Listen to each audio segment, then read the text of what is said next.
উপদেষ্টাদের একটু গান শুনে চলুন, তারপরে আলোচনায় ফিরছি।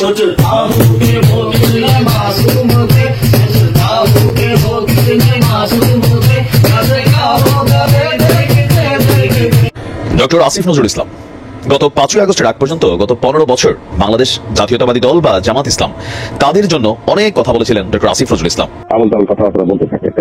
আবার আপনার কাছে চিঠিও দিচ্ছে দেখলাম, খোলা খোলা চিঠি আর কি। এটা খারাপ আর কি, একটা আর কি না। খুব উপদেষ্টা বানাও আমি এক নজর পড়ে ফেলাই দিচ্ছি। আমার উপদেষ্টা লাগবে না, এই দেশটা আমার বাপের।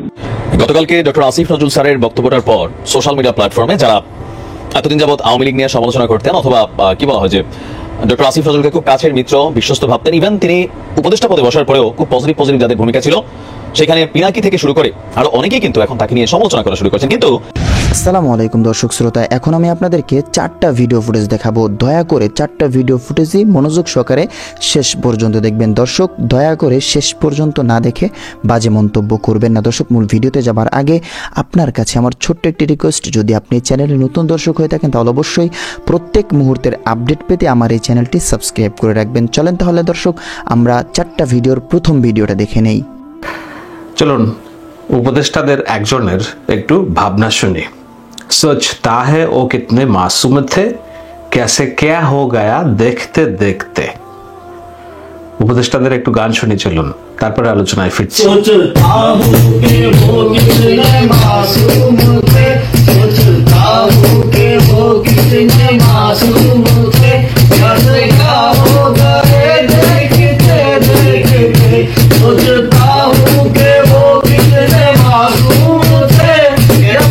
বুঝতেই পারছেন আপনাদের উপদেষ্টা আসিফ মাহমুদ গান গাইছেন। আমি কেন উপদেষ্টা আসিফ মাহমুদের এই গান শোনাচ্ছি, এটা বছর দেড়েক আগের একটি বিশ্ববিদ্যালয়ের ঘরোয়া পরিবেশে তারা বন্ধুরা মিলে আড্ডা দিচ্ছে। এই গানের কথা হচ্ছে সোচতা হে ও কিতনে মাসুম থে। মনে হচ্ছিল কিংবা ভাবছিলাম যে ও কতটা নিষ্পাপ ছিল। ক্যাসে ক্যা হো গায়া দেখতে দেখতে, কি হতে কি হয়ে গেল দেখতে দেখতে। বাংলাদেশের যে রাজনৈতিক প্রবাহ, পট পরিবর্তন, রাজনীতি এবং এইসব শিক্ষার্থীরা এখন রাষ্ট্র পরিচালনা করছে, সেটি এই গানের মতোই। ওরা একটা মাসুম বাচ্চা ছিল, কিন্তু দেখতে দেখতে যেন কি একটা হয়ে গিয়েছে। আসলে কি এরা মাসুম বাচ্চা, এবং আসলে কি দেখতে দেখতে কি হয়ে গিয়েছে, সেটা একটা বড় প্রশ্ন।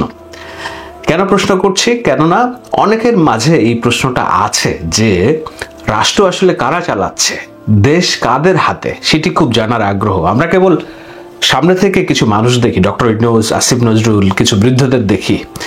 এরা আমাদের চেনা, এদের আইডিওলজি কি, এরা কোন ধারণা বিশ্বাস করে, এদের মতামত কি, এদের রাজনীতি কি আমরা জানি, চিনি। এরা হলো আমাদের চেনা শত্রু অথবা মিত্র, যাই বলুন না কেন। একটা প্রবাদ আছে না যে চেনা শত্রুর চেয়ে অচেনা মিত্র বহুত ভয়ঙ্কর। যাদেরকে আপনি চিনেন তাদেরকে তো আপনি চিনেন। ক্রিকেট খেলায় কি হয়, যেসব দলের সাথে আপনি খেলেন আপনি জানেন যে তারা কোন দিক দিয়ে বাউন্স দিবে, কোন উইকেটে কি বিহেভ করবে। কিন্তু যেই দল খেলে নাই কখনো, যেই প্লেয়ারকে আপনি মোকাবেলা করেন নাই কখনো, তার সম্পর্কে বেশি সচেতন থাকতে হয়, জানার আগ্রহ থাকতে হয়, থাকে মানুষের। সুতরাং যেই চেনা মিত্র অথবা শত্রু যারাই আছে সামনে, ডক্টর ইউনূস থেকে আসিফ নজরুল থেকে শুরু করে উপদেষ্টা ব্রিগেডিয়ার সাখাওয়াত, আদিলুর রহমান, রেজওয়ানা, এর বাইরে যে নতুন মুখগুলো আমরা দেখছি, এরা আসলে কারা? এরা আমাদের শত্রু না মিত্র? এই রাষ্ট্র কি তাদের হাতে নিরাপদ কিনা, সেটাও জানার দরকার। এই কারণে যে রাষ্ট্র কোন দিকে যাবে সেইটার লাটাই এদের হাতে। ডক্টর মোহাম্মদ ইউনূস বৃদ্ধ মানুষ, 84 বছর বয়স। উনি নিত্যদিনের ভাবনা, ওনার ভাবনার জগতে কম। উনি রাষ্ট্রটাকে কিভাবে একটা নিয়মতান্ত্রিক পন্থায় আগানো যায় সেই লক্ষ্যে কাজ করছেন। কিন্তু পেছন দিক থেকে কারা ফুয়েল দিচ্ছে, কারা এটার মূল শক্তিটা ধরে রেখেছে, তাদেরকে যদি আপনারা একটু বুঝেন তাহলে বুঝবেন রাষ্ট্র কোন দিকে যাচ্ছে। এবং সেখানে অনেকেই খুব আটকে উঠতে পারেন, আবার অনেকে খুব আশাবাদীও হতে পারেন। আমি আমার নিজের ভাবনার জায়গাটা পরিহার করে কেবল বাস্তবতাটা একটু বোঝানোর জন্যই আজকের আলোচনা।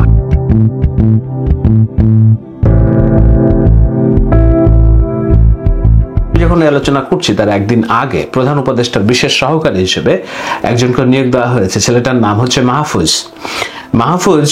বলা হয় যে এই আন্দোলনের মাস্টার মাইন্ড। কেন? এই যে জুলাই বিপ্লব হলো, সেই বিপ্লবের সূতিকাগার ঢাকা বিশ্ববিদ্যালয়ে যে তারা আন্দোলন করেছে 20-25 দিন, এই আন্দোলনটাকে একেবারে প্রত্যেকটা ঘটনা প্রবাহ সুতার মালায় গেঁথেছে একটার পর একটা স্টেপ তারা নিয়েছে, আন্দোলনের কর্মসূচি ঘোষণা করেছে। সেই কর্মসূচি ঘোষণার মধ্যে দিয়ে প্রত্যেকটা জনগণকে দুটি উদ্দেশ্য ছিল। একটা হলো সরকারকে খেপিয়ে তোলা, খেপিয়ে এমন রাষ্ট্র বিহেভ করবে যেন জনগণ সাধারণ ছাত্রদের প্রতি সহানুভূতিশীল তৈরি হয়। সেই সহানুভূতিশীলতা তৈরি হওয়ার প্রেক্ষিতে বাংলাদেশের মধ্যবিত্ত সমাজ, সাধারণ মানুষ, দিনমজুর যারা কোনোদিন গত 16টা বছর সরকারের বিরুদ্ধে বিক্ষোভে নামে নাই, ছাত্র সমাজ 16টা বছর সরকারের বিরুদ্ধে দৃশ্যমান কোনো বিক্ষোভে নামে নাই, তাদেরকে কিভাবে রাস্তায় নিয়ে আসা যায়। তো এই রাস্তায়টা যতক্ষণ পর্যন্ত আপনি না নিয়ে আসতে পারছেন সব দল মতের মানুষকে, আপনি যদি এক কাতারে না ফেলতে পারেন, তাহলে এটা বিপ্লব হবে না, অভ্যুত্থান হবে না। সেইটাকে তারা সুতার মালাটা গেঁথেছে। এই মালা গাঁথার জন্য যে মূল পরিকল্পনাকারী হিসেবে যাদেরকে আমরা দেখি, তাদের মধ্যে অন্যতম একজন, যার বিরুদ্ধে গোয়েন্দারা খোঁজাখুঁজি করেছে, তাকে হত্যা গুম করার চেষ্টাও করেছে, সেই ছেলেটি হয়েছে প্রধান উপদেষ্টার বিশেষ সহযোগী। এখন প্রধান উপদেষ্টার বিশেষ সহযোগী পদটা কতটা গুরুত্বপূর্ণ সেটি আমি পরে বলছি, তবে তার সম্পর্কে একটু জানি। চলুন একটু বক্তব্য শুনি যে তিনি কি ভাবেন আমাদের রাষ্ট্র নিয়ে, সমাজ নিয়ে, তার ভাবনাটা আসলে কি, সেই দেশটাকে কিভাবে দেখে। ছোট্ট একটি বক্তব্য শুনুন। বলতো আমি রাষ্ট্র জিনিসটাকে কিভাবে ডিল করবো, এখন যখন আমার দুই পাশে দুইটা সিভিলাইজেশন স্টেট দাঁড়ায় আছে, আমি আসলে কিভাবে ডিল করলে বাংলাদেশের বিশিষ্ট অবস্থানটাকে, এটা আমাকে যদি কেউ ব্যাখ্যা করে বলতে পারেন বলে, যে আমি কেন বাংলাদেশ রাষ্ট্র নামে দাঁড়ায় থাকতে হবে, আবার কি জন্য দাঁড়াবো, আমি কি 71 দিয়ে ওই ইকুয়েশন সলভ করতে পারছি কিনা? যদি সলভ করতে পারতাম তাহলে বেশিরভাগ দাঁড়াইলো কেমন 71 উপরে। এবং এটা সভ্যতা বলতে কোনো ইসলাম, হিন্দু এইসব জিনিস আমি বলতেছি না। এটা হচ্ছে আপনারা যদি বেঙ্গল বেসিন, আমরা বেসিনে বসে আছি, বেসিনে আমাদের ল্যান্ডটা, আমাদের দেশটা বেসিন ল্যান্ড। এটা হচ্ছে একটা ধরনের সিভিলাইজেশনাল কনফ্লুয়েন্স ঘটছে এখানে, সব ধরনের সিভিলাইজেশন এখানে এসে মিলিত হয়েছে। এইটা কতটুকু শক্তির জায়গা? উই হ্যাভ ডিফারেন্ট, আমি বলছি there are many Islams in this world, Islams বলতেছি। তো আমার এখানে একটা ইসলাম আছে, আমি ওইটাকে কতটুকু গ্লোবালি রিপ্রেজেন্ট করবো? This is the question of, this is really the question of national integrity and security. এটা অনেকে বুঝতেছে কিনা আমি জানি না।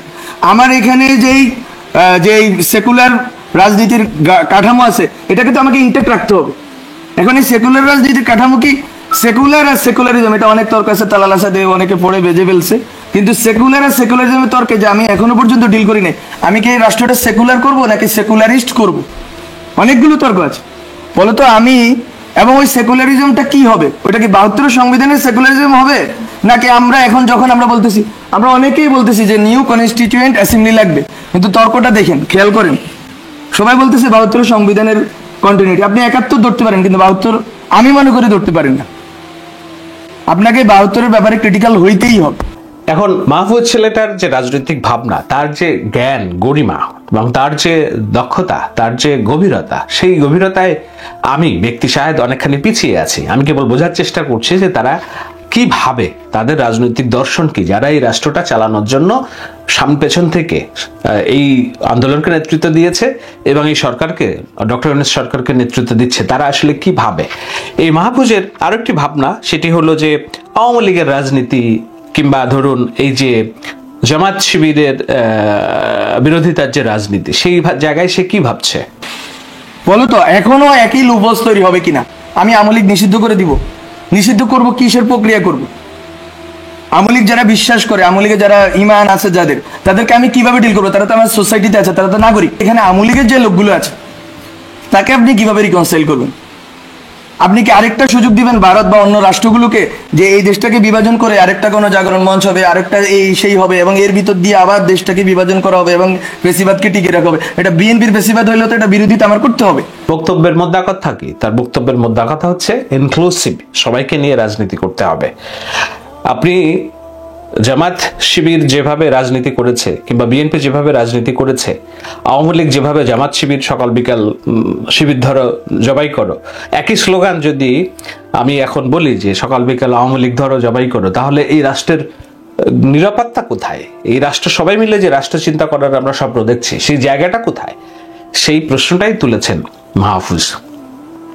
এখন এই মাহফুজের এইসব কথাবার্তা শুনে আপনারা নিশ্চয়ই একটু বিগড়ে গিয়েছেন না, যে না তাহলে কি, তাহলে তো হচ্ছে না, সে তো আমাদের লোক না। আপনাদের লোক না যারা ভাবছেন তাদের বলি, এই মাহফুজ হচ্ছে রামগঞ্জের, নোয়াখালীর রামগঞ্জের মাদ্রাসার শিক্ষার্থী। মাদ্রাসাই হচ্ছে তার শিক্ষার গোড়পর্তন। সাবেক মাদ্রাসা শিক্ষার্থী, ঢাকা বিশ্ববিদ্যালয়ের আইন বিভাগের পড়াশোনা করছে এবং সে এই মাদ্রাসা শিক্ষা, ঢাকা বিশ্ববিদ্যালয়ের শিক্ষা, এই দুটোটা শিক্ষার সংমিশ্রণে এসে সে নিজস্ব একটা বলয় তৈরি করতে পেরেছে।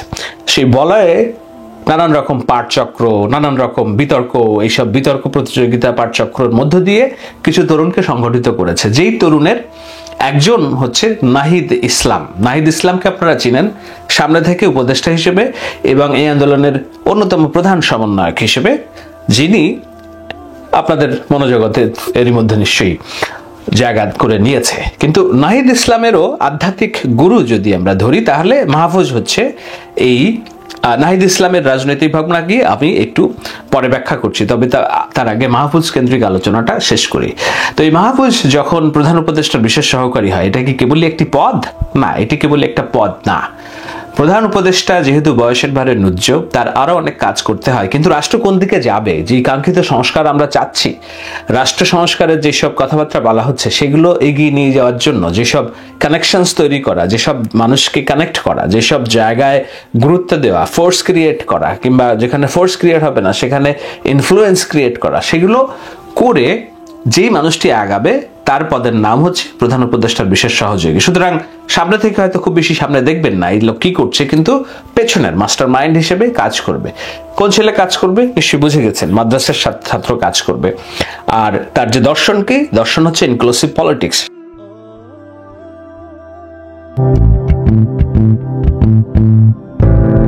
বারবার বলেছি যে এই আন্দোলন যেহেতু পরিচালনা হচ্ছে, শুরুতে একবার বলেছেন যে ভাষাগত এবং আন্দোলনের যে নাম, এই নামগুলো নিয়ে অনেকেই অনেক রকম প্রশ্ন তুলেছিলেন। যেমন আমাদের প্রিয় ইউটিউবার পিনাকি ভট্টাচার্য, তিনি প্রশ্ন তুলেছিলেন যে এই যে ব্লকেড শব্দগুলো তো আমাদের দেশীয় শব্দ না, এটা ইন্ডিয়ান শব্দ। সেটি আমি কোথা থেকে জেনেছি? আমি জেনেছি এই মাহফুজের ওয়াল থেকে। সেখানে তিনি এটিকে শুরু থেকে ছাত্র আন্দোলনের যে মোটিভ, সেই মোটিভ এবং এটা সফলতা নিয়ে যে প্রশ্ন তুলেছিলেন, সেটাকে তিনি ডিফেন্ড করছেন কোন ভাষায়, সেটি যদি আপনারা একটু পড়েন, যে ভাষাটাকে আপনার পরিচিত বাংলা ব্লকেড, আমার তো মনে হয় আবার সন্দেহের বাতিক আছে, আপনারা জানেন। আর ভাষা নিয়ে, ভাষার ব্যবহার নিয়ে আমার কিঞ্চিত সিনিক্যাল আচরণ আছে। বাংলা ব্লকেড এই কথাটা একজন বাংলাদেশির মাথা থেকে বাইর হবে না। বিদ্যানন্দের মাংস আহার, এইসব কথা কোথা থেকে আসতে। আচ্ছা, আবার এরকম না তো হাসিনাকে চীন সফরের চাপ দিয়ে দেখানো, লাইনে থাকো নাইলে কিন্তু খাদায়া দিব, আর মাথায় আসলো হুট করেই বাংলা ব্লকেট কথাটা দেখে যে ব্লকেট শব্দটা ওভারওয়েলমিংলি ইউজ করা হয় কলকাতায়। একটা রেফারেন্স দিলাম কমেন্টস বক্সে। ভাষা নিয়ে আমার এই সিনিক্যাল আচরণ কিন্তু আমার দোষ না, সব দোষ চমস্কির আর পিএইচডি রিসার্চ মেথড ক্লাসের, আমারে দোষ দিয়েন না। তো এইটার আমাদের প্রিয় পিনাকি ভট্টাচার্যের যে লেখা, সেইটাকে সে শেয়ার করেছে তার ওয়ালে, এবং ওয়ালে শেয়ার করে কিভাবে এইটার প্রত্যুত্তর লিখেছে সেটা একটু আপনাদের পড়ে শোনায়, তাহলে আপনার বুঝতে সুবিধা হবে যে কারা আমাদের এই দেশ চালাচ্ছে, তাদের মগজের ভেতরে কি আছে। সে লিখছে যে হাস্যকর এই সিনিকের দাবি, সিনিক মানে হচ্ছে যে সেনেকাল, অর্থাৎ সবকিছুকে যে সন্দেহের বাতিকগ্রস্ত হিসেবে দেখে, সবকিছুকে অস্বীকার করে। তো সেখানে লিখছে হাস্যকর এই সিনিকের দাবি, ইংরেজিতে অবরোধকে তো ব্লকেডই বলে নাকি। প্রথম কমেন্টে তার রেফারেন্স যে সিপিবির প্রোপাগান্ডুনপনা, এটা বুঝতে কি পিএইচডি মেথোডোলজি লাগে? আর কাদের বিরুদ্ধে সে ভারত বিরোধিতা নিয়ে খাড়া হইতে চায়? যারা ভারত বিরোধিতা করে জেল খাটছে, এক্সক্লুডিং নুরুল মশাই অ্যান্ড গং, যাকে সিএএ প্রশ্নে আমরা শক্তিশালী অবস্থানে পাই নাই। মাহফুজ প্রশ্ন রেখেছে, সেটা হচ্ছে যে ভারত বিরোধিতা করে যারা জেল খেটেছে, কাদের বিরুদ্ধে সেই ভারত বিরোধিতা নিয়ে খাড়া হইতে চায়? কার কথা বলছে? পিনাকি ভট্টাচার্যের কথা বলছে। বলছে যে কাদের বিরুদ্ধে সে ভারত বিরোধিতা নিয়ে খাড়া হইতে চায়, যারা ভারত বিরোধিতা করে জেল খেটেছে তাদের বিরুদ্ধেই তো নাকি? কালকের বৈরাগী যদি গত এক দশকে ভারত প্রশ্নে ক্রিটিক্যাল ছাত্র অ্যাক্টিভিস্টদের বিরুদ্ধে নিজেকে মসিহা হিসেবে দাঁড় করায়, এটা নিতান্তই পরিহাস। আর খেয়ে না খেয়ে জাতীয় রাষ্ট্রীয় প্রশ্নকে ভারত প্রশ্ন সীমিত করার রাজনীতি যে ভারতকেই সুবিধা দেয়, আর বাংলাদেশ রাষ্ট্রের ভারত প্রশ্নকে ওভারসাইজড করে তুলে মুজিববাদী বয়ানকে রিএনফোর্স করে, তার বুঝার মতন বুদ্ধি যে ভট্টাচার্যের নেই, সেটা আমার মনে হয় না। পুনশ্চ নামটা যে বা যারা দিছে তারা ভট্টাচার্যের চেয়ে অন্তত দুকাঠি ভারত কলকাতা প্রশ্নে ক্রিটিক্যাল। গত এক দশক ধরে ভট্টাচার্য মশায়ের সুমতি হোক। নিশ্চয়ই এই বিষয়টা দেখে আপনাদের ভেতরে প্রশ্ন উঠেছে, তাহলে কি যারা আমরা ইনফ্লুয়েন্সার হিসেবে কথা বলি তাদের ইনফ্লুয়েন্স নাই? অবশ্যই আছে, তাদের ইনফ্লুয়েন্স আছে বলেই এই বিষয়টা আমি উদ্রেক করেছি যে ভারত বিরোধিতা আমি আমার রাজনীতিতে সবসময় বলে আছি এটা একটি পপুলিস্ট মুভমেন্ট, এবং এই পপুলিস্ট মুভমেন্ট শুনতে খুব ভালো লাগে। কিন্তু আপনি যদি আপনার রাষ্ট্রের স্থিতিশীলতা চান, আপনি যদি যারাই গত 1 দশক 2 দশক ধরে বাংলাদেশের এই গণ অধিকারের কথা বলেছে, বাংলাদেশ রাষ্ট্রের স্থিতিশীলতার কথা বলেছে, তাদেরকে আপনি যদি ভারত বিরোধী ট্যাগ দিয়ে আপনি কেবল সাম্প্রতিক সময়ে ভারত বিরোধিতাটাকে নিয়ে পপুলিস্ট মুভমেন্ট করতে চান, তাহলে মোটিভ নিয়ে প্রশ্ন আসে যে আপনি কেন, কার পক্ষে করছেন। কারণ ভারত বিরোধিতার আমি পক্ষে, কিন্তু এমন ভারত বিরোধিতার পক্ষে না যেটা আওয়ামী লীগকে একটা স্পেস দেয় এই ভাবনা শুরু করতে যে বাংলাদেশে ভারত প্রিয় মানে একমাত্র আওয়ামী লীগ আছে, আওয়ামী লীগ নাই তো সবই হচ্ছে ভারত বিরোধিতা। তো সেই স্পেসটা আমরা করে দিব কিনা, যেটা আওয়ামী লীগকে সুবিধা দেয়, সেইটা নিয়ে প্রশ্ন তুলেছেন, যেই প্রশ্ন আমি বরাবরই আমার আলোচনায় তুলছি। তো এখন এটি একটা বিষয়, আমি বিষয়টার অবতারণা করলাম এই কারণে আপনাদের বোঝার জন্য যে কারা আমাদের রাষ্ট্র পরিচালনায় হাত দিয়েছে, তাদের বুদ্ধিবৃত্তিক চিন্তাটা কি। এখন এই ছেলে মাহফুজ যে উপদেষ্টার বিশেষ সহকারী হিসেবে কাজ করবে, সে আবার আধ্যাত্মিক গুরু আমাদের বর্তমানের উপদেষ্টা নাহিদ ইসলামের। তো নাহিদ ইসলামের আধ্যাত্মিক গুরু কিংবা নাহিদ ইসলামদেরকে সামনে রেখে এরা পুরো পরিকল্পনাটা সাজিয়েছে। সেই নাহিদ ইসলাম কে সেটাও আপনাদের জানার একটা বিষয়, তাই না?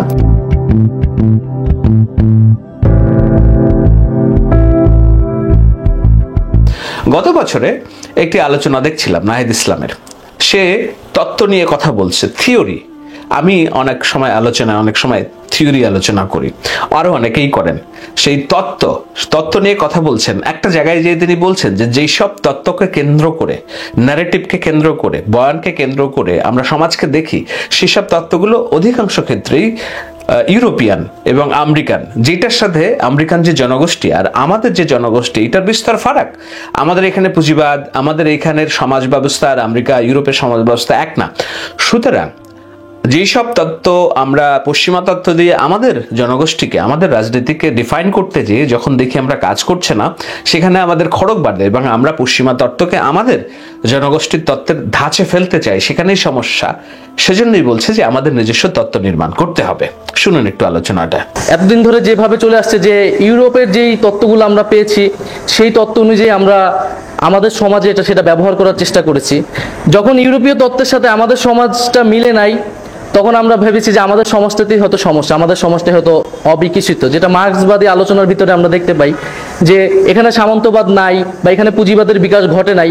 তার মানে হচ্ছে সেই তত্ত্ব দিয়ে যখন এটা ব্যাখ্যা করা যাচ্ছে না, তখন আমরা ধরে নিচ্ছি যে আমাদের সমাজটা অবিকশিত। এবং এই তর্কগুলা সেই সময় থেকে ছিল যে, তো সেই জায়গা থেকে এই যে ইউরোপীয় বা ইউরোপ কেন্দ্রিকতা তত্ত্বের যে চিন্তা, সেটা থেকে অতিক্রম করে কিভাবে আমরা ডুইং থিওরি নিজেদের তত্ত্ব নির্মাণ করতে পারি, সেই আলাপটা এখানে আসছে। এই তত্ত্ব নিশ্চয়ই আপনাদের সাধারণ দর্শক যারা আছেন তারা বুঝবেন না, কিন্তু এটিও অন্তত বুঝবেন যে না, এই ছেলেগুলো কাঁচা ছেলে না। এমন না যে মাথায় একটা আসলো জিনিস হই হই রই রই ঠিক আছে ভেঙে ফেলো, মেরে ফেলো, চুরে ফেলো, না। তারা খুব ধীর স্থির শান্ত চিন্তায় তারা নিজেদের প্রস্তুতি নিয়েছে, নিজেদেরকে গঠন করেছে, এমনভাবে প্রস্তুত করেছে যেন তারা এই তাদের যে চাওয়া সেটাকে একটা বিপ্লবের রূপ দিতে পারে। ওই যে গান শুনছিলেন, সোচতা হে কিচনা মাসুম থে कैसे क्या हो गया देखते देखते। सोचता हूँ कि वो कितने मासूम थे, सोचता हूँ कि वो कितने मासूम थे, कैसे क्या हो गए देखते देखते। তারা মাসুম ছিল, নিষ্পাপী ছিল, কিন্তু এই বিপ্লবটা হয়ে গিয়েছে তাদের মাধ্যমে, তাদের ডাকে জনগণ সাড়া দিয়েছে। এখন এই তাদেরকে আমাদের বুঝতে হবে, এবং এই নাহিদ যে তত্ত্বের কথা বলছে সে কার বই পড়ছে সেটাও আমাদের বুঝতে হবে যে তার মনোজগতে কি আছে। এই ছেলে মেয়েগুলো যারা রাষ্ট্রের লাটাই তাদের হাতে, তাদের মাথায় মনোজগতে কারা বসবাস করছে, সেটি যদি আপনি ধরতে পারেন, ডিফাইন করতে পারেন, আপনি আশাবাদী হতে পারেন, আপনি নিরাশাবাদী হতে পারেন। আপনাকে আশাবাদী করা আমার কাজ না, নিরাশাবাদী করা কাজ না, আমি বিশ্লেষণ করছি। এই নাহিদ যেই লোকের বই পড়ছে তার নাম কি? সারওয়াত তুষার। সারওয়াত তুষার কে? সারওয়াত তুষারের যদি আপনি প্রোফাইল ঘাটেন, তার চিন্তা কর্ম পদ্ধতি যদি আপনি বুঝেন, তাহলে বুঝবেন যে আপাত মস্তক ইনক্লুসিভ রাজনীতি পছন্দ করা একটা মানুষ। তার ওয়ালে আমি নানান রকম জিনিস দেখেছি। একটা জিনিস আমার ভালো লেগেছে, আমি আমার ভাবনার সাথে যেহেতু মিলে, একটা মাদ্রাসার শিক্ষার্থী সে হাতে আঁকছে ধর্ম যার যার, রাষ্ট্র সবার। এটাই তো আমরা চাই। কারণ হলো আমাদের যে রাষ্ট্র, সেই রাষ্ট্রের সবচেয়ে বড় সমস্যা কি, গত 16 বছরের ফ্যাসিবাদ কিসের উপর দাঁড় করিয়েছে? সেটা হলো ইসলাম এবং ইসলামোফোবিক। এখনো পর্যন্ত একটা দাড়িওয়ালা ছেলে রাষ্ট্র পরিচালনা করবে এটা আমরা মেনে নিতে পারি না। আমরা জাজ করি তার ক্লোথ দিয়ে, তার বাহ্যিক দিয়ে। যেমন ভাবে আমরা জাজ করছি দাড়িওয়ালা ছেলে মাহফুজ মাদ্রাসার শিক্ষার্থী, কিন্তু তার ভিতরে কি আছে সেটা যতক্ষণ না পর্যন্ত আপনি জাজ করবেন ততক্ষণ তো আপনি তাকে হিসাব করতে পারবেন না। আমাদের রাষ্ট্র ব্যবস্থা দাড়ি টুপি দেখে তাকে জঙ্গি উপাধি দেওয়ার কারণেই তো ফ্যাসিবাদের জন্ম নিয়েছে। সেই জায়গাটা তারা বুঝেছে। সেই জায়গা বোঝার জন্য তাদের মনোজগতে কারা আধ্যাত্মিক গুরু হিসেবে কাজ করেছে সেটা যদি আপনি দেখেন, এই যে সারোয়াত্তুসাদদের মতো মানুষ যারা মনে করে যে শিক্ষার্থী, মাদ্রাসার শিক্ষার্থীরও ভূমিকা আছে, এবং মাদ্রাসা শিক্ষার্থী সব শিক্ষার্থী না, ওই সব শিক্ষার্থী যারা মনে করে ধর্ম যার যার, রাষ্ট্র সবার, অর্থাৎ সম্প্রীতির একটা মিলন মেলা, ইনক্লুসিভ পলিটিক্স, সবাইকে নিয়ে অন্তর্ভুক্তের রাজনীতি, সেটা যদি আমরা করতে পারি তাহলেই আমাদের দেশের মঙ্গল। এখন প্রশ্ন হতে পারে যে ইনক্লুসিভ রাজনীতি এটা তো খুবই ভালো শোনায়, মহব্বতের কথা, বাস্তবতা তো অনেক কঠিন। আপনি আসলে আমাকে বলেন যে আমি আপনার এই জাতীয়তাবাদের চেতনা দিয়ে কি করব যদি বাংলাদেশের প্রত্যেকটি সেক্টর দুর্নীতি দিয়ে ভরে যায়? আপনি আমাকে বলেন আমি আপনার এই মুক্তিযুদ্ধের চেতনা দিয়ে কি করব যদি বাংলাদেশের যে সাধারণ মানুষ, এই সাধারণ মানুষ রক্তচোষা সিন্ডিকেটের কাছে জিম্মি হয়ে পড়ে? আপনি আমাকে বলেন আমি আপনার জাতীয়তাবাদের চেতনা দিয়ে কি করব যদি আমি সরকারি হাসপাতালে একটি সিটের জন্য যখন যাই তখন আমার ওই কর্মচারী সমিতির পিছনে দৌড়াতে হয় অথবা টাকা নিয়ে কোনো একজন কর্মচারীর পিছনে দৌড়াতে হয়? আপনি আমাকে বলেন আমি আপনার ওই যে মুক্তিযুদ্ধের চেতনা সেটি দিয়ে কি করব যদি আমি এত বড় এক বাংলাদেশে স্বাধীনতার 52 বছর পরেও উচ্চশিক্ষার জন্য এমন একটি প্রতিষ্ঠান না পাই যেখানে শিক্ষার পরিপূর্ণ একটি বৈশ্বিক পরিবেশ রয়েছে, যেই পরিবেশে আমি নিশ্চিন্তে উচ্চশিক্ষাটি গ্রহণ করতে পারি? কারণ হলো আমাদের সমাজে ঘৃণার বীজ বপন করা আছে। আমাদের মধ্যে কেউ কেউ সেই ঘৃণার বীজ বপনে খুব সচেষ্ট সবসময়। সেই ঘৃণার বীজ বপন দিয়ে তারা ভাবেন যে তাদের পন্থা একটা বিপ্লব হবে। আপনি এই রাষ্ট্রের স্থিতিশীলতা নিশ্চিত করতে পারবেন না। আপনাকে মহব্বতের জায়গাটাও দেখতে হবে, দায় ও দরদের সমাজ প্রতিষ্ঠা করতে হবে। তো দায় এবং দরদের সমাজ প্রতিষ্ঠা করার জন্য যারা কাজে হাত দিয়েছে তাদের সম্পর্কে একটু জানালাম আপনাদের, যেন একটু ধারণা তৈরি হয়। নিশ্চয়ই আপনাদের অনেকেই যারা রাজনীতি বুঝেন তাদের এই আলোচনায় আরো অনেক ক্ষুধা তৈরি হয়েছে। আমি সেই ক্ষুধাগুলো নিয়েও আসবো। যেমন আমার একটা জানার বিষয় তৈরি হয়েছে এবং আমি নিশ্চয়ই বলবো যে প্রচলিত রাজনীতি যারা করছে, যেমন বিএনপি এবং জামাত ইসলামী এবং আওয়ামী লীগ, এদের এই প্রচলিত রাজনীতি তাহলে থাকবে নাকি? না তাদেরকে তাদের জায়গা থেকে রিফর্ম করে ভাবনাটাকে একটু পরিশুদ্ধ করে নতুন করে আগাতে হবে। কেন আগাতে হবে সেটি একটি বড় ভাবনা। আমি নিশ্চয়ই পরের পর্বে সেই আলোচনাটা করার প্রত্যাশা রাখি। কিন্তু তার আগ দিয়ে আমি বলি, এই চ্যানেলটিকে সাবস্ক্রাইব করতে ভুলবেন না। আমি পয়সা এবং ভিউয়ের জন্য ভিডিও করি না। আমি চাই কিছু মানুষের ভিতরে বোধ জাগ্রত হোক, তরুণরা যেন তাদের ভিতরে সম্প্রীতি, সৌহার্দ্য এবং ইনক্লুসিভ চিন্তা তৈরি হোক। কেননা এরাই তো দেশটাকে এগিয়ে নিয়ে যাবে। সে হোক বিএনপির, হোক জামাত ইসলামীর, হোক আওয়ামী লীগের। যেই দল এইগুলোকে আগায় নিয়ে যাবে, যারা এইগুলোকে আগায় নিয়ে যাবে, আমি তাদের সাথে আমার সম্পৃক্ততা রাখতে চাই। দর্শক শ্রোতা, চলেন তাহলে আমরা দ্বিতীয় ভিডিও ফুটেজটা দেখে নেই। ডক্টর আসিফ নজরুল ইসলাম গত 5ই আগস্টের আগ পর্যন্ত গত 15 বছর বাংলাদেশ জাতীয়তাবাদী দল বা জামাত ইসলাম তাদের জন্য অনেক কথা বলেছিলেন ডক্টর আসিফ নজরুল ইসলাম। শক্ত অবস্থান নিয়েছিলেন, ভূমিকা নিয়েছিলেন, তিনি কথা বলতেন। আর আমার মনে হয় যে ওই সময়টাতে আওয়ামী লীগ বিরোধী যে শক্তিগুলো ছিল সবার কাছে নয়নের মনি ছিল ডক্টর আসিফ নজরুল ইসলাম, এবং আওয়ামী লীগের কাছে চক্ষুশূল ছিল ডক্টর আসিফ নজরুল ইসলাম। ইভেন এই কথাগুলো বলার জন্য ছাত্রলীগ কর্তৃক তাকে নিগৃহীত হতে হয়েছে, তার অফিসে ভাঙচুর করা হয়েছিল, তালা দেওয়া হয়েছিল, আরো অনেক অপচেষ্টা করা হয়েছিল। কিন্তু তিনি তার অবস্থান ভিকটিমদের পক্ষে, মানে যারা নির্যাতিত হয়েছিল তাদের পক্ষে বা বিপরীত রাজনৈতিক দলগুলোর পক্ষে অবস্থান ছিল। তো গত 5ই আগস্টের এই সরকারের মধ্যে একটা খুবই গুরুত্বপূর্ণ সেক্টরের দায়িত্ব পেয়েছেন তিনি, সেটা হচ্ছে আইন এবং বিচার বিভাগ সংশ্লিষ্ট যে মন্ত্রণালয়টা আছে সেটার। এখন আজকে যখন আপনারা দেখেন যে বাংলাদেশ আওয়ামী লীগকে নিষিদ্ধ করার ইস্যুতে একটা রিট দায়ের করা হয়েছিল আদালতে, আপনাদের খেয়াল থাকার কথা। তো অ্যাটর্নি জেনারেলের যে ডিপার্টমেন্ট সেটাকে তারা প্রটেস্ট করেছে এর পাশাপাশি খুবই গুরুত্বপূর্ণ এই পদটাতে বসে তিনি আসলে কি ভাবছেন আওয়ামী লীগকে নিষিদ্ধ করার ব্যাপারে। তবে আমরা এই ক্ষেত্রে একটু আগে আপনাদেরকে বলতে চাই, গত 5ই আগস্টের ঠিক 2 দিন আগে আন্দোলনটাকে ডাইভার্ট করার জন্য বাংলাদেশ আওয়ামী লীগ তাদের একসময়ের পুরনো মিত্র বাংলাদেশ জামায়াত ইসলামকে পট করে এসা নিষিদ্ধ করে দিয়েছিল একটা নির্বাহী আদেশের মাধ্যমে। তো আজকে সেই আদেশটাকে প্রত্যাহার করা হয়েছে। একটা গণতান্ত্রিক দেশে সবাই রাজনীতি করবে, এটাই আজকে আদালতের একটা নির্দেশনা আসছে। এখন আওয়ামী লীগকে কি তাহলে নিষিদ্ধ করা যায়? যেহেতু গত 15 বছর বা সর্বশেষ এই বৈষম্য বিরোধী আন্দোলনে যে হত্যাকাণ্ডগুলো ঘটেছে সরকারের প্রত্যক্ষ মদদে, সেই ইস্যুগুলোকে কেন্দ্র করে আওয়ামী লীগকে নিষিদ্ধ করার একটা রিট করা হয়েছিল। তো ডক্টর আসিফ নজরুল ইসলাম কি মনে করছেন?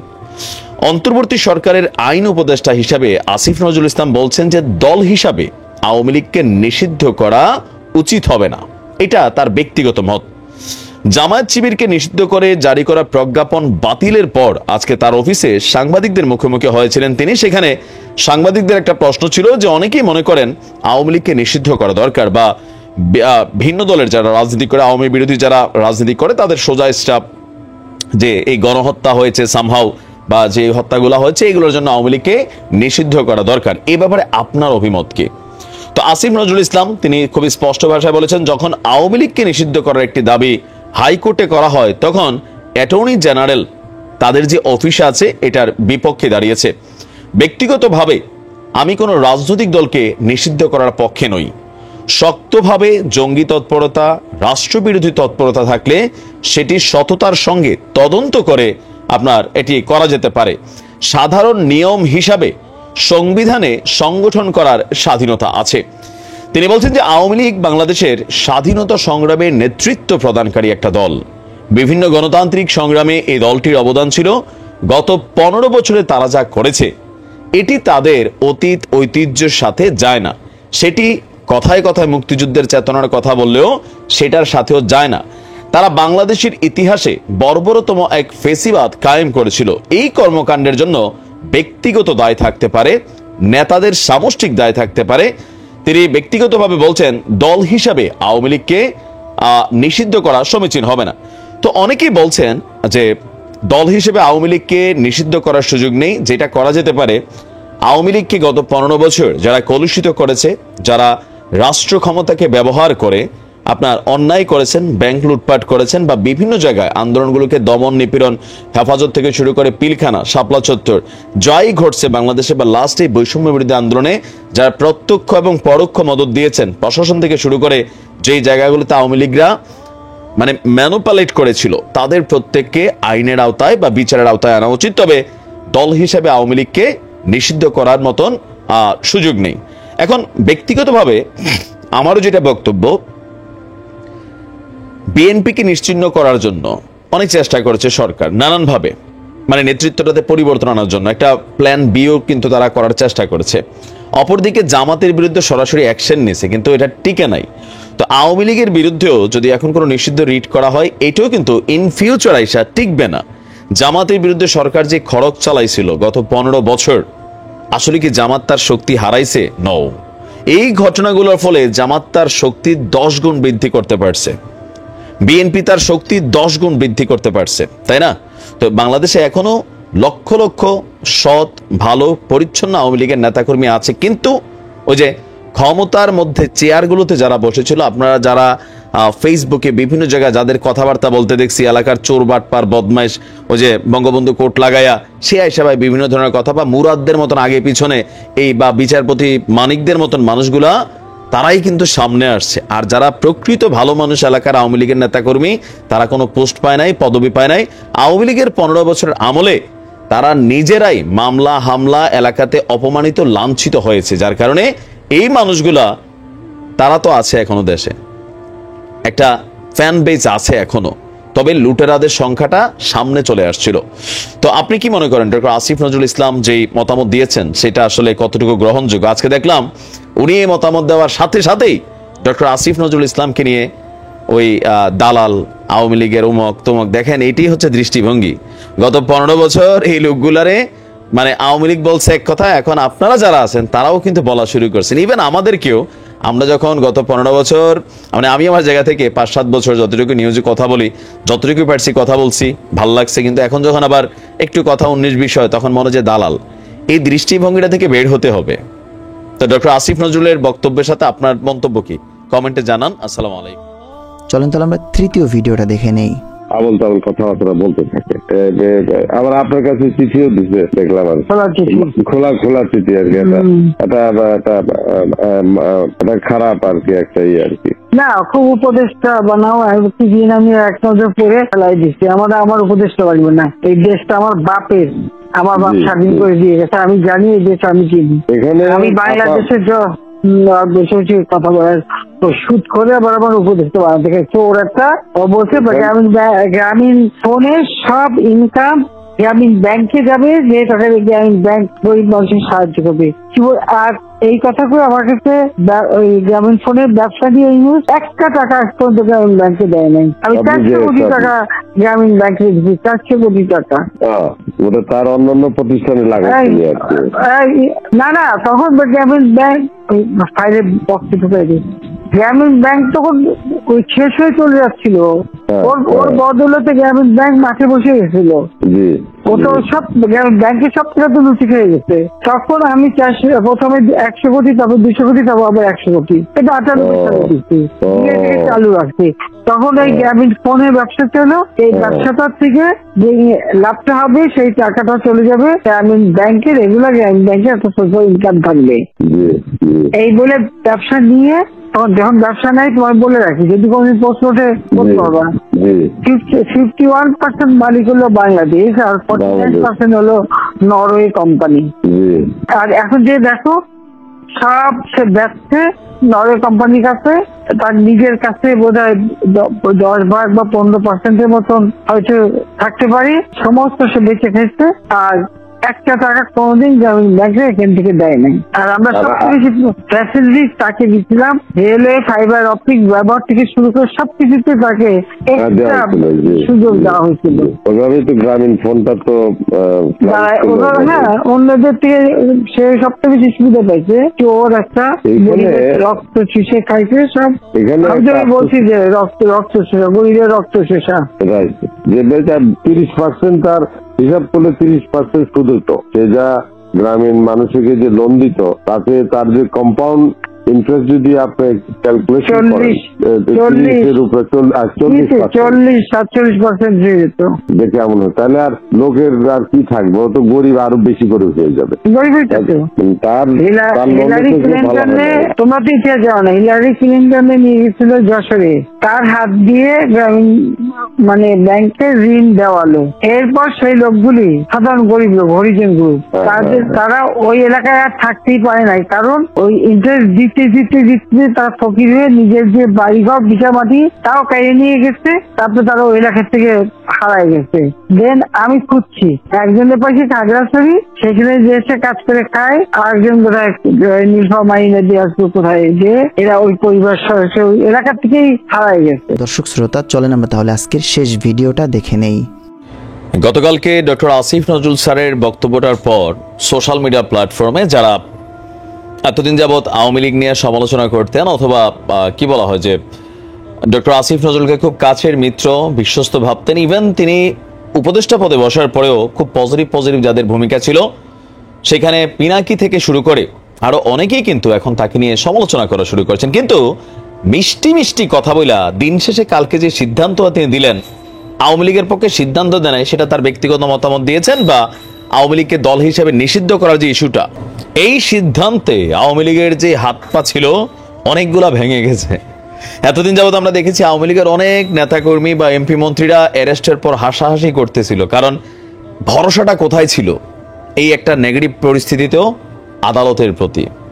কারণ গত 15 বছর অ্যাটর্নি, সহকারী অ্যাটর্নি বা বিভিন্ন জায়গায় জেলা জজ, বিচারপতি, বিভিন্ন সেক্টরে যে সেটআপটা ছিল, ভাবতেছিল যে না ওইখানে গেলে খালাস পেয়ে যাবো। কিন্তু ডক্টর আসিফ নজরুল স্যার খেলা কিন্তু শেষ করে দিয়েছেন। কি সিদ্ধান্ত নিয়েছে দেখেন।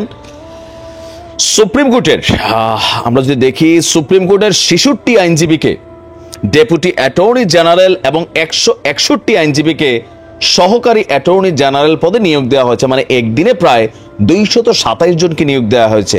প্রশ্ন হলো আগের তারা কই? এবার আসেন, আইন মন্ত্রণালয়ের সলিসিটর অনুবিভাগ গতকালকে পৃথক প্রজ্ঞাপন করেছে। প্রজ্ঞাপনে 13ই আগস্টের আগে, মানে এই যে 13ই আগস্ট গেল, 13ই আগস্টের আগে নিয়োগপ্রাপ্ত সব ডেপুটি অ্যাটর্নি জেনারেল এবং এর পূর্বের সব সহকারী অ্যাটর্নি জেনারেল যারা ছিল তাদের নিয়োগ বাতিল করে দেওয়া হয়েছে। এ নিয়ে অ্যাটর্নি জেনারেল সহ রাষ্ট্রের আইন কর্মকর্তার সংখ্যা 240। আপনার সলিসিটর রুনা নাহিদ আক্তারের সই করা ডেপুটি অ্যাটর্নি জেনারেল নিয়োগ সংক্রান্ত প্রজ্ঞাপনের ভাষ্য অনুযায়ী 13ই আগস্ট নিয়োগপ্রাপ্ত 9 ডেপুটি অ্যাটর্নি জেনারেল ব্যতীত এর আগে 12 তারিখ পর্যন্ত নিয়োগপ্রাপ্ত সব ডেপুটি অ্যাটর্নি জেনারেলের নিয়োগ আদেশ বাতিল করে রাষ্ট্রপতি the Bangladesh law officers order 1972-এর 3-1 অনুচ্ছেদের ক্ষমতা বলে পুনরাদেশ না দেওয়া পর্যন্ত বাংলাদেশ সুপ্রিম কোর্টের 66 আইনজীবীকে বাংলাদেশের ডেপুটি অ্যাটর্নি জেনারেল পদে নিয়োগ প্রদান করা হয়েছে। মানে এই ভাষাগুলো একটু পেঁচাল্লা পোচাল্লা কঠিন, তবে আমরা যেটা বুঝতেছি 5ই আগস্ট সাবেক প্রধানমন্ত্রী শেখ হাসিনা দেশ ছেড়ে যাওয়ার পরদিন অতিরিক্ত অ্যাটর্নি জেনারেল শেখ মোহাম্মদ মোরশেদ পদত্যাগ করেছিলেন। পরদিন দেশের 16তম attorney general M Amin Uddin পদত্যাগ করেছিল। সুপ্রিম কোর্টের জ্যেষ্ঠ আইনজীবী মোহাম্মদ আসাদুজ্জামানকে 8 আগস্ট অ্যাটর্নি জেনারেল হিসেবে নিয়োগ দেওয়া হয়। 13ই আগস্ট সুপ্রিম কোর্টের 3 আইনজীবী অতিরিক্ত অ্যাটর্নি জেনারেল হিসাবে এবং 9 আইনজীবীকে ডেপুটি জেনারেল হিসাবে আপনার নিয়োগ দেওয়া হয়েছিল।